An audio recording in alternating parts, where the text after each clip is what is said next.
Kebersamaan Anda dengan kami di Lintas Makassar sore ya. Saat ini sudah pukul 19 lebih 28 menit waktu Indonesia bagian tengah. Jangan kemana-mana, sesaat lagi saya akan lanjut menyapa Anda dalam program Kiprah Desa. 94,4 FM Pro 1 RRI Makassar.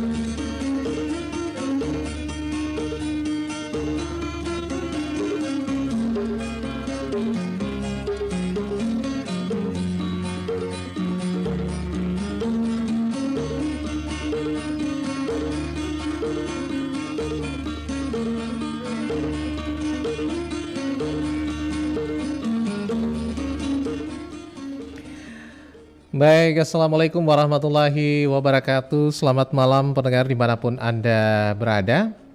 Dimanapun Anda bisa menangkap siaran Pro 1 RRI Makassar ya, baik itu di FM 94,4 melalui audio streaming kami di website rri.co.id serta menggunakan fitur RRI Playgo di smartphone-nya. Juga pendengar yang menyimak siaran kami melalui fanpage Facebook kami ataupun juga di kanal YouTube kami, khususnya dalam program Kiprah Desa. Dan untuk malam hari ini Kiprah Desa hadir menyapa Anda dengan topik sekilas keunggulan bambu. Ya, bersama saya Arfan Yusri dan juga narasumber saya yang akan bersama kita malam hari ini menjelaskan terkait keunggulan bambu ini, yaitu Bapak Mahmud S. Hud MSI. Beliau adalah penyuluh kehutanan madya dari Dinas Kehutanan Provinsi Sulawesi Selatan. Dan beliau sudah bersama kita, selamat ya. Mudah-mudahan terhubung dengan baik ya, karena komunikasi kita malam hari ini menggunakan media Zoom ya. Baik, kalau kita berbicara soal bambu ya, sedari dulu tanaman yang satu ini memang semuanya itu biasa digunakan begitu. Ya, dan banyak manfaatnya. Nah, kita akan ulas bagaimana tentang keunggulan bambu ini. Kita akan bahas malam hari ini ya bersama Bapak Mahmud S. Hud MSI. Ya, kita masih menanti beliau, mudah-mudahan sudah bisa terhubung. Ya, Assalamualaikum, selamat malam Pak Mahmud. Waalaikumsalam warahmatullahi wabarakatuh. Selamat malam Pak Yusri. Terdengar baik Pak? Iya. Halo? Assalamualaikum. Terdengar? Waalaikumsalam warahmatullahi wabarakatuh. Baik. Jelas terdengar suara saya Pak Mahmud? Baik Pak, baik. Oke. Apa kabar nih Pak Mahmud? Alhamdulillah, senang sekali bisa hadir di ruang dengar Kiprah Desa di Pro 1 RRI Makassar. Oke. Malam ini kita akan membahas di sesi ini terkait sekilas keunggulan bambu ya. Nah, banyak sekali manfaat dari satu tanaman ini. Nah, mungkin kita bisa mulai Pak Mahmud ya. Mungkin dengan pertanyaan tanaman bambu ini saya langsung kepikiran begitu ya. Pak Mahmud, apa sebenarnya yang melatar belakangi sehingga malam ini Pak Mahmud pengen mengantarkan topik keunggulan tanaman bambu di ruang dengar ini? Baik, terima kasih Pak Ustadz.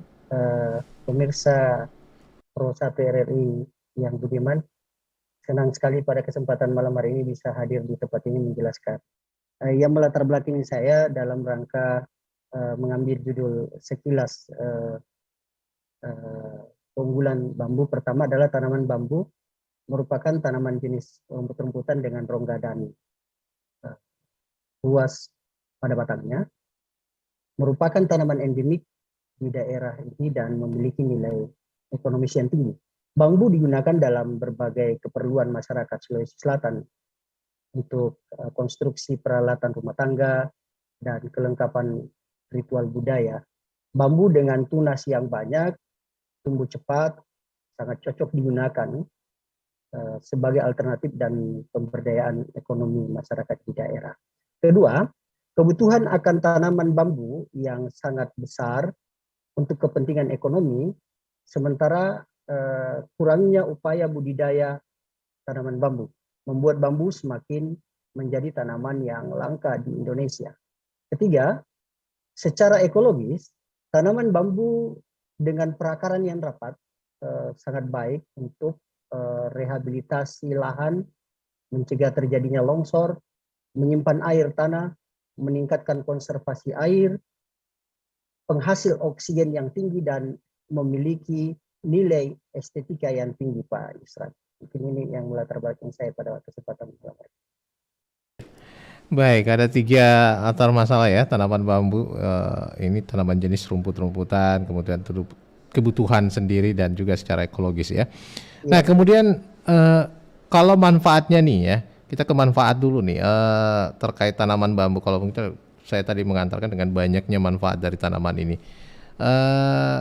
Kira-kira yang realnya ya, secara ilmiahnya, secara Pak Mahmud mungkin melihatnya, manfaat tanaman bambu ini apa saja selain masyarakat yang tahu, selain yang diketahui sebelumnya oleh masyarakat? Baik, terima kasih Pak Yusran. Pemirsa Pro 1 RRI Makassar yang berbahagia, adapun manfaat tanaman bambu, pertama untuk manfaat bambu terkait dengan air. Manfaat pertamanya adalah memperbaiki sumber tangkapan air dan kandungan air tanah. Jadi di dalam tanah biasanya kalau ditanami tanaman bambu, tangkapan airnya bagus. Jadi air itu tidak lolos karena perakarannya yang cukup rapat. Yang kedua, hutan bambu mampu meningkatkan penyerapan air ke dalam tanah hingga 240% dibanding hutan pinus. Jadi hutan bambu itu banyak manfaatnya. Ketiga, bambu dapat menyerap air hujan hingga 90% ke dalam tanah dibandingkan dengan pohon-pohon lainnya. Jadi kalau ada biasanya Pak Yusran itu pada hutan bambu itu banyak sumber mata airnya yang bagus, bersih. Yang keempat, penghijauan dengan bambu pada bekas tambang mampu meningkatkan muka air tanah 6,3 meter per 4 tahunnya. Jadi kalau tambang-tambang itu kan biasa sumber airnya kurang. Nah, ini dia mampu meningkatkan itu. Itu yang pertama dari segi terkait dengan air. Yang kedua, manfaat bambu terkait dengan udara. Pertama, hutan bambu menyerap karbon dioksida sebanyak 62 ton per hektar per tahun. Sementara hutan tanaman lainnya hanya mencapai 15 ton per hektar per tahun. Yang kedua, bambu melepas oksigen sebagai hasil fotosintesis sebesar 35% lebih banyak dibanding tanaman pohon yang lainnya. Yang ketiga, bambu dapat menahan suara bising, Pak Yusran. Yang keempat, bambu dapat menahan reduksi pencemaran udara. Itu manfaat bambu terkait dengan udara yang kedua. Nah, selanjutnya manfaat bambu terkait dengan lahan atau tanah. Pertama, sistem akar bambu mampu menahan erosi dan longsor. Kalau kita lihat di beberapa daerah yang daerah aliran sungai, itu di kanan kiri sungai biasanya Pak Yusri banyak tanaman bambu. Iya. Ya, atau daerah-daerah yang terjal atau daerah-daerah longsor bagus sekali ditanami dengan tanaman bambu ini. Kemudian yang kedua, akar bambu dapat berfungsi menyaring dan menetralkan bahan-bahan pencemar yang masuk ke dalam tanah. Nah, biasa kita lihat ada yang berbau, tetapi dengan ada tanaman bambu insya Allah baunya tidak ada karena dinetralisir atau disaring. Kemudian yang ketiga, akar bambu memicu unsur hara tanah. Jadi unsur tanah ini bisa gembur dan memiliki unsur-unsur yang dibutuhkan oleh tanaman. Selanjutnya yang keempat, manfaat bambu lainnya, pertama pembuatan kerajinan. Jadi alat rumah tangga, alat musik, kuliner, dan obat herbal. Yang kedua, daun bambu dapat digunakan sebagai pembungkus. Misalnya pembungkus kalau di Makassar ini baje ya, ada jenis daun bambu tertentu yang lebar daunnya. Iya, iya. Kemudian yang ketiga, daun bambu tertentu dapat dibuat menjadi kerupuk. Jadi belum pernah kita dengar. Jadi daunnya itu direbus dulu, kemudian di blender, kemudian dicampur dengan bahan untuk membuatkan kerupuk dan dijemur. Itu bisa. Kemudian yang keempat, rebung bambu atau bambu muda tertentu dapat dimanfaatkan sebagai bahan pangan yang bergizi seperti sayuran, sup, selada. Ini juga bisa Pak Yusra.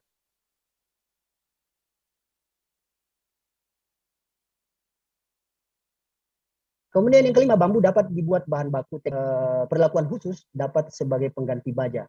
Misalnya kalau Bapak lihat biasa di daerah tertentu, daerah yang sulit diakses, itu biasanya jembatannya dibuat dari bambu, konstruksi bambu. Begitu Pak Yusran. Baik, jadi manfaat ya dari bambu ini sangat banyak sekali ya, bisa dimanfaatkan dalam kehidupan kita nih pendengar.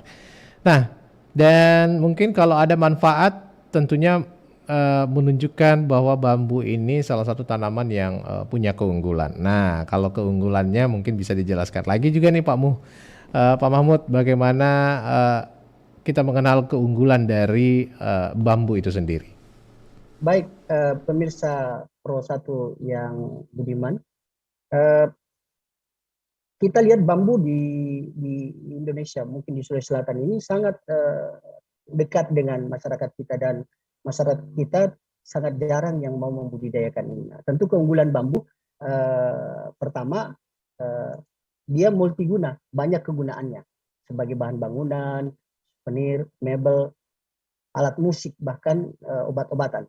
Yang kedua, budidaya bambu ini mudah dilakukan. Jadi dia hanya memindahkan rebungnya yang ada akarnya dipindah ke tempat lain, kemudian nanti dia berkembang sendiri, mudah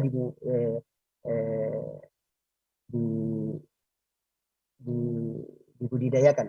Yang ketiga, kecepatan tumbuh tanaman bambu ini 3 sampai 12 cm per hari. Yang keempat, merupakan substitusi dari kayu, jadi dia bisa substitusi kayu. Kemudian yang kelima, dapat dipanen pada umur 2 sampai 4 tahun dibandingkan dengan tanaman kayu yang minimal 5 sampai 300 tahun baru bisa digunakan sebagai kayu keras. Kemudian yang keenam, menciptakan lapangan kerja. Kalau kita lihat dengan adanya pengembangan bambu, ada petani bambunya, ada pengrajin bambunya, ada seniman bambunya, ada industri bambunya, ada konstruksi, kuliner bambu, dan obat atau herbal. Yang ketujuh, bambu berlimpah. Ini Pak, di Indonesia ini berlimpah, relatif mudah diperoleh di seluruh Indonesia. Dari 1.500 jenis bambu di dunia ini Pak Yusran, sekitar 10%-nya atau 150 jenis tanaman bambu ada di Indonesia, dan di mana seluruhnya dapat dimanfaatkan. Yang kedelapan, bambu dapat tahan lebih dari 25 tahun, tentu dengan ada perlakuan-perlakuan yang dilakukan. Yang ke-9, konstruksi bangunan bambu kokoh, tahan gempa, dan karakternya menarik karena memiliki nilai estetik yang sangat baik. Kemudian yang ke-10, dapat dijadikan sebagai bahan bangunan, baik rumah tinggal, rumah peristirahatan, maupun rumah gaya modern. Ya, kalau kita lihat biasa, kalau jalan-jalan ke daerah biasa ada guest house yang dibangun dengan rumah bambu itu. Ya. Kemudian menampilkan bambu ini yang ke-11 juga menampilkan kekhasan arsitektur tropis yang indah dan berbudaya. Jadi ciri daripada bangunan-bangunan bambu kita itu karena bangunan bambu yang hidup di daerah-daerah tropis. Yang ke-12, produksi biomasa bambu atau sumber energinya bisa diperkirakan sekitar 20 sampai 30 ton per hektar per tahun sumber energi baru dari bambu. Kemudian bambu secara alami, yang ke-13, adalah bahan yang indah eksotis serta dapat diaplikasikan menjadi berbagai macam produk yang bermanfaat seperti tadi dijelaskan di atas.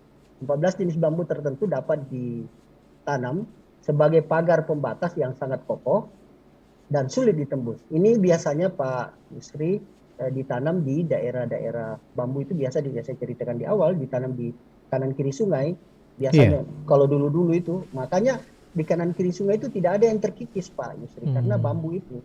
Kemudian yang kedua pada daerah-daerah yang longsor. Kalau daerah-daerah potensi longsor itu bagus kita tanami dengan bambu sehingga longsor itu bisa dikurangi. Kemudian yang terakhir adalah relatif mudah dalam merawat tanaman bambu. Tanaman bambu tidak butuh perlakuan khusus. Tapi dengan sederhana saja kita tidak butuh banyak katakanlah perlakuan insektisida maupun pupuk. Saya kira itu Pak Yusran keunggulannya, 15 keunggulan bambu. Iya. Baik. Kalau tadi mungkin dari perbincangan atau penjelasannya Pak Mahmud, ada 1.500-an jenis bambu di dunia, Pak Mahmud ya? Ya. Nah, 10%-nya, 150 ada di sekitaran kita atau di Indonesia. Nah, kira-kira bambu dan jenis bambu ini dan kegunaannya jadi ada istilahnya mungkin spesifikasinya gitu ya. Jenis bambu ini spesifikasinya cocok untuk apa? Ada berapa jenis nih yang Pak Mahmud ketahui? Baik, dari yang saya ingin sampaikan ya mungkin lebih familiar Pak Yusra, yang banyak dijumpai di masyarakat kita yang dikenal sehingga masyarakat tidak buta tentang jenis tanaman bambu itu. Ya. Yang pertama jenis-jenis bambu dan kegunaannya, pertama adalah bambu apus. Bambu apus ini kegunaannya sebagai bahan baku keranjang, keranjang anyaman karena seratnya panjang, kuat dan lentur, jadi dia mudah dianyam. Itu bambu pertama adalah bambu apus. Yang kedua bambu eter. Bambu eter ini biasanya kegunaannya dibuat dinding rumah biasa, pagar, alat rumah tangga, kerajinan, serta alat musik. Ini bambu eter. Yang ketiga bambu andong. Bambu andong ini adalah bahan biasa digunakan untuk bahan pembangunan rumah, kemudian costik atau sumpit. Ya, ini yang lagi populer kalau orang makan di rumah makan Korea atau rumah makan Jepang. Nah, itu pakai sumpit. Sumpit itu dari bambu. Iya. Dan untuk membuat berbagai jenis kerajinan tangan lainnya. Kemudian bambu yang keempat bambu betung. Nah, ini bambu betung ini bambu yang ukurannya besar. Jadi ukurannya besar, seratnya kuat. Jadi biasanya digunakan sebagai saluran air. Kalau dulu-dulu di zaman kerajaan atau orang-orang di kampung belum punya selang ya dibikinkan sebagai saluran air. Kemudian tempat penampungan aren yang telah disadap. Biasa kalau orang manjat nira itu di belakangnya itu biasa bambu. Oh, jenis bambu itu ya? Ya. Ukurannya diameternya besar. Iya. Diameternya besar. Ukurannya besarnya jadi mudah diisi. Kemudian rumah dinding rumah yang dianyam biasanya. Jadi karena dia tebal dan bisa dibuat anyaman dinding. Dan berbagai kerajinan lainnya biasa dibikin juga asfalt, mungkin hiasan-hiasan atau mungkin mebel. Kemudian yang kelima adalah bambu kuning. Ya, bambu yang berwarna kuning. Ini manfaatnya biasanya karena warnanya kuning biasa dibuat mebel, bahan pembuatan kertas, kerajinan tangan. Yang utama cukup menarik adalah dia juga bisa ditanam di depan rumah sebagai tanaman hias. Pak Yusran, jadi tanaman hias. Tanaman hias. Okay. Dan juga tanaman bambu kuning ini sebagai obat penyakit kuning atau lever. Nah, itu. Yang keenam, bambu hitam. Nah, karena warnanya hitam, biasanya digunakan untuk bahan kerajinan tangan, kemudian juga furniture, kemudian biasa dibuat alat musik seperti angklung, gambang dan calung. Yang ketujuh bambu talang. Bambu talang, bukan talang yang biasa di oven itu, Pak Yusra, bukan. Tapi dia digunakan sebagai atap, dinding dan lantai pada rumah adat Toraja ini banyak di Sulawesi Selatan. Khususnya di Toraja banyak sekali nih Pak. Jadi kalau ini bambu bahan dasar pembuatan rumah adat Toraja. Kemudian 8 bambu tutul. Ya mungkin karena mirip dengan macam tutul bentik-bentiknya begitu. sehingga digelar bambu tutul. Motifnya Nah, ini ya, dari motifnya. motifnya itu ya, Iya. makanya dia milik ini ya. Nah, ini sebagai peralatan rumah tangga seperti tirai, meja, kursi, dinding, lantai, bahkan lantai dibuat lantai kayak apa namanya, tehel itu. Kemudian juga sebagai kerajinan tangan. Yang kesembilan, bambu sendani. Bambu sendani ini biasa dibuat tangkai payung, Pak. Ada biasa itu kalau orang mau buat Iya, payung yang dari payung itu dari bambu. bambu sendani. Pipa rokok, biasa ada orang merokok pakai bambu, biasa pakai bambu itu. Kerajinan tangan, tempat lampu, vas bunga, rak buku dan sebagainya. Ini mebel cocok sekali dengan bambu sendani. Sendani ini ya. Yang ke-10 bambu batu. Nah, karena sangat kuat, biasa dijadikan sebagai bahan baku kertas dan untuk bahan anyaman karena kekuatan itu. Kemudian yang terakhir, yang ke-11 bambu balangkeng. Bambu balangkeng ini biasa dipakai galak untuk nyodok-nyodok itu kelapa sawit, Pak Yusran. Kan biasa kan lihat bambu dipakai nyodok. Nah, itu luar biasa ya. ya. Selain itu juga sebagai bahan bangunan karena kekuatan kekerasan daripada bambu tersebut. Mungkin ini 11 saja yang familiar, yang banyak dijumpai oleh masyarakat. Sekedar ingin memberikan informasi kepada pemirsa pendengar Kipra Desa bahwa bambu adalah tanaman yang sangat memiliki banyak manfaat. Oke. Kita sudah tahu sedikit manfaat ataupun kegunaannya dari jenis-jenis bambu juga yang ada. Ini rata-rata masih ada di Sulawesi Selatan gitu, Pak ya? Iya, Pak. Dari 11 ini. Iya. Baik. Nah, kalau tadi juga dari penjelasannya mengatakan bahwa bambu ini sangat mudah untuk dikembangkan, begitu Pak ya. Tapi tentunya kalau kita lihat juga agak-agak mungkin makin banyak area lahan bambu yang sudah terganti begitu tanaman-tanaman ini. Nah, kira-kira apa permasalahannya nih yang dihadapi dalam pengembangan bambu saat ini? Baik, terima kasih Pak Yusran, pemirsa Pro 1 RRI Makassar yang berbahagia dimanapun Anda berada.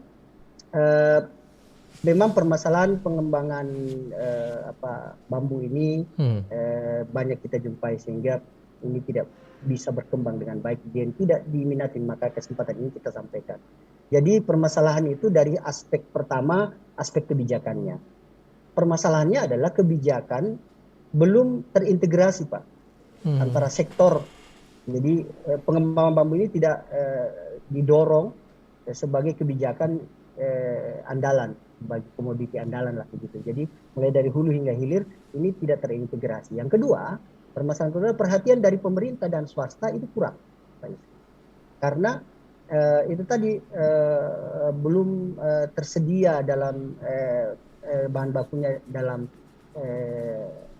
sustainable-nya tidak terjaga, tidak tersedia. Yang ketiga, regulasi pemanfaatan kawasan hutan dalam skala besar dalam bentuk hutan tanaman industri itu belum ada sama sekali. Itu dari aspek kebijakan. Yang kedua, dari aspek potensi bambu. Nah, masalahnya saat ini data dan informasi potensi dan sebaran bambu belum tersedia lengkap dan aktual. Ini yang pertama permasalahannya. Yang kedua, budidaya bambu belum dilakukan dengan intensif dalam skala ekonomi. Jadi sangat jarang sekali orang mau membudidayakan itu. Kemudian yang ketiga, produksi bambu masih bertumpu pada pemungkutan dari alam. Jadi sekarang orang mungut saja, tidak membudidayakan, begitu Pak Yusuf. Kemudian yang keempat, luas areal tanaman bambu terus menurun. Kenapa? Karena penebangan yang cukup meningkat untuk memenuhi kebutuhan pasar. Dan kemudian tidak diikuti dengan budidaya tanaman bambu itu sendiri. Yang kedua, konversi lahan tanaman bambu menjadi pemukiman, Pak. Pemukiman, kemudian menjadi lahan pertanian, menjadi lahan perkebunan, atau mungkin lahan hutan berkayu seperti sengon dan jabon yang sekarang didorong. Kemudian yang kelima, luas areal tanaman bambu terus-menerus turun dan tidak dapat memenuhi permintaan pasar. Ini dari aspek potensi bambunya. Masalah aspek ketiga adalah teknologi. Nah, ini kita tidak punya teknologi penyediaan bibit dengan kultur jaringan yang masif begitu sehingga cepat. Jadi kalau dengan kultur jaringan itu Pak, kita ribuan yang bisa kita hasilkan. Tapi sekarang masih menggunakan stek, kapasitasnya sangat terbatas. Iya. Sedangkan kalau kultur jaringan itu biayanya mahal sekali, biaya lab, kemudian teknologinya dan sebagainya. Kemudian yang kedua permasalahan adalah teknologi processing pengolahan bambu. Pengolahan bambu kita ini masih belum sepenuhnya dikuasai oleh para petani dan mungkin masyarakat umum lainnya. Yang ketiga, manufacturing mesin pengolah bambu masih terbatas, belum berkembang. Ini tiga yang terkait dengan teknologi. Kemudian yang terakhir adalah terkait dengan bagaimana bambu ini masih diolah secara tradisional sehingga tidak memiliki nilai tambah atau nilai tambahnya kecil. Ya, selanjutnya aspek permasalahan pada aspek keempat yaitu aspek kelembagaan usaha. Kelembagaan usaha petani belum berkembang, belum didorong karena belum didorong ke arah klaster ataupun sentra pengembangan bambu misalnya. Kemudian yang kedua, masalahnya pola kemitraan belum berkembang karena investasi swasta kurang di situ. Karena bambu ini bahan bakunya kurang, belum dibudidayakan secara masif oleh masyarakat. Yang keenam adalah aspek kualitas SDM. Pertama, pengetahuan petani terkait budidaya dan teknologinya masih rendah. Itu tadi masih tradisional seperti itu. Yang kedua, teknologi ahli di bidang budidaya, teknologi pengolahan bambu masih kurang, penyuluhan masih kurang. Nah, ini peluang buat teman-teman penyuluh di daerah yang saat ini mendengarkan Kipra Desa. Ini peluang kita sebagai seorang penyuluh dalam rangka mendorong, meningkatkan spesifikasi kita dan keahlian kita terkait dengan bagaimana mengembangkan budidaya tanaman bambu. Kemudian aspek yang ketujuh adalah aspek investasi usaha. Masalahnya adalah minat investasi usaha bambu kurang berkembang karena pasokan bahan baku ini tidak terjamin. Ini masalahnya, Pak Yusran. Yang kedelapan adalah aspek data dan informasi. Nah, permasalahan ini data dan informasi ini kita tidak punya data pelaku skala usaha industri pengolahan bambu belum tersedia dengan lengkap, menyulitkan monitoring level dan penyusunan program pengembangan bambu.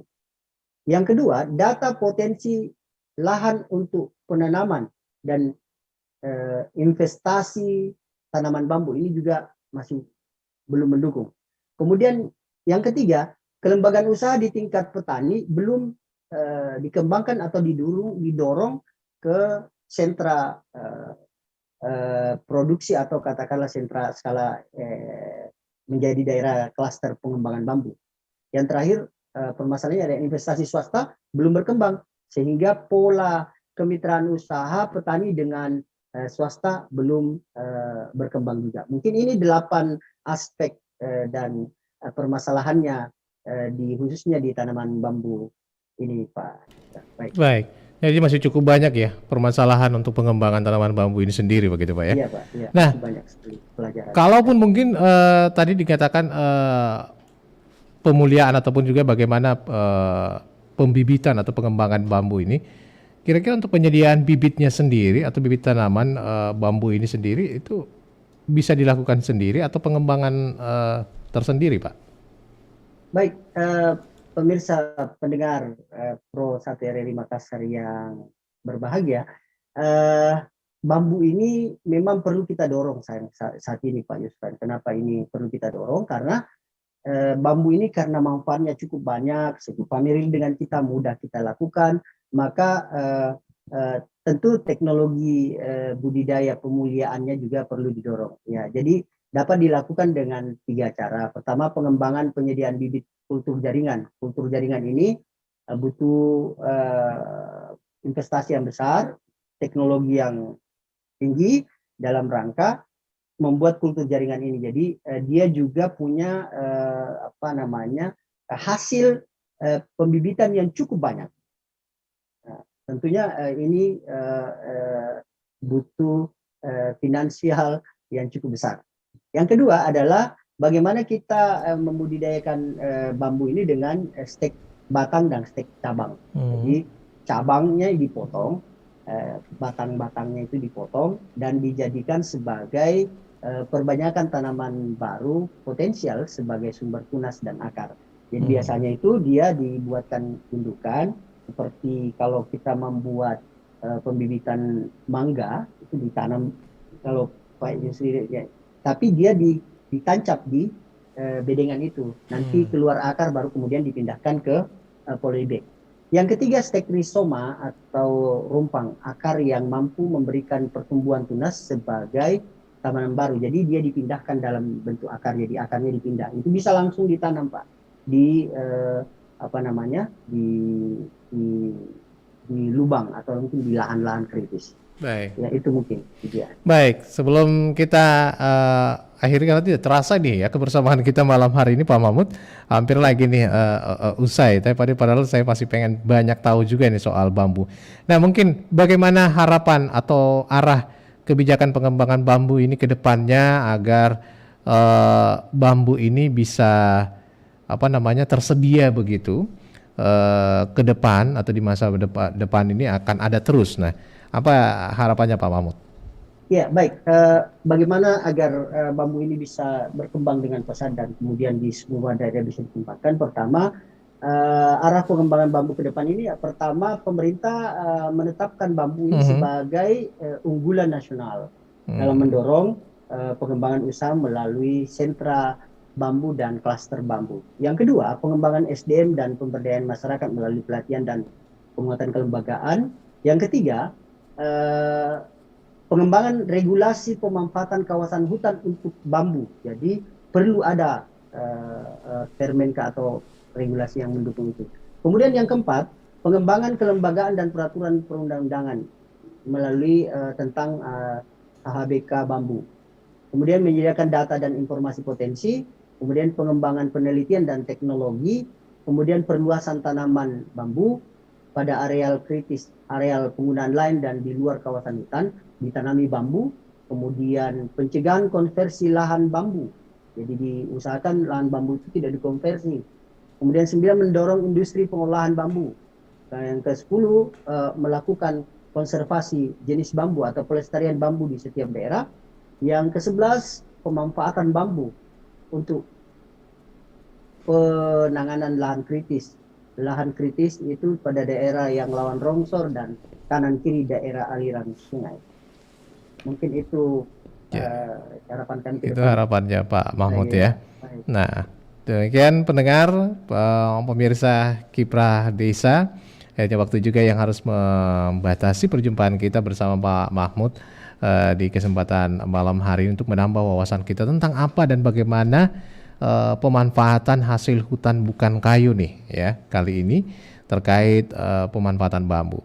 Dan sampai jumpa di pertemuan berikutnya dengan pembahasan-pembahasan lainnya. Pak Mahmud, terima kasih untuk kebersamaannya malam hari ini. Mudah-mudahan kita dan semua masyarakat lebih aware ya terhadap pemanfaatan bambu ini dan juga pelestariannya. Baik, pemirsa, saya yang bertugas Sarvan Yusri mengucapkan terima kasih juga atas kebersamaan Anda di kesempatan malam hari ini. Saya harus akhiri program Kiprah Desa kita. Sampai jumpa di lain kesempatan. Wassalamualaikum warahmatullahi wabarakatuh. Terima kasih Pak Mahmud. Assalamualaikum warahmatullahi wabarakatuh. Waalaikumsalam warahmatullahi wabarakatuh.